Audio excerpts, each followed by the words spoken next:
Hi, my name is Mary Gill. I am the staff interpreter for Deaf Connect.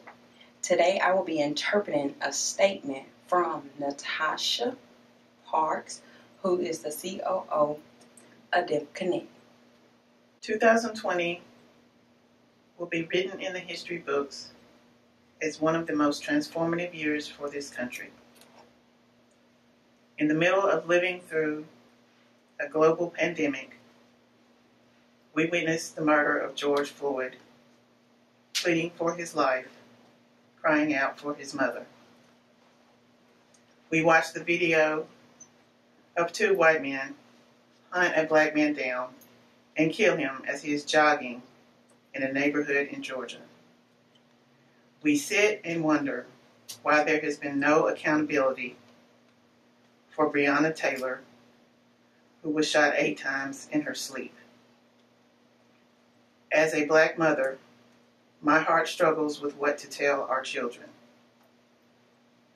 How do we explain these images to them? How do we repeatedly explain these stories of violence to them? How do we say that as black people, we still must fight to be treated as human beings and not lesser than?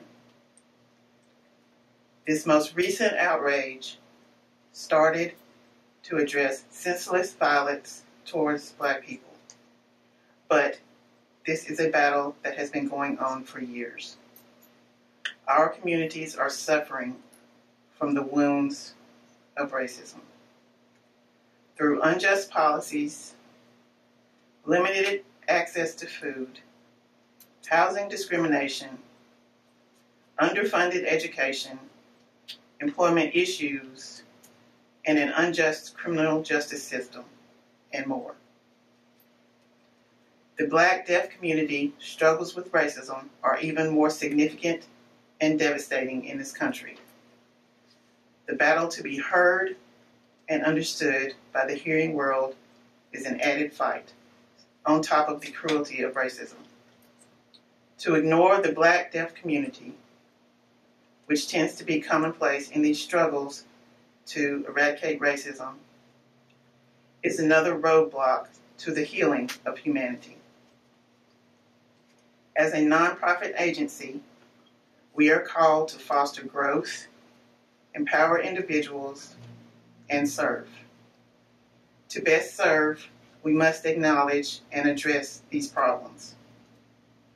We believe that our move to our current location in Bartlett may have caused a disruption in accessibility to our services for members of the Black deaf community. As our first action step, we will be moving our office to a central location. We will continue to stand by Black deaf community members with open hearts, endless compassion, and ready hands to battle policy changes. We will speak up and be willing to have the uncomfortable conversations. We will downplay the short-term band-aids and seek long-term solutions. We will advocate with and empower the voices of the Black deaf community. We cannot do this work separately. We must work together as a community, a region, and as a nation. This is a call to action for everyone. Start with what you have and who you know. Speak up. If you see something that you know is wrong, say something. If we all take responsibility for our own small worlds, we can change the whole world with hope and determination for a better future.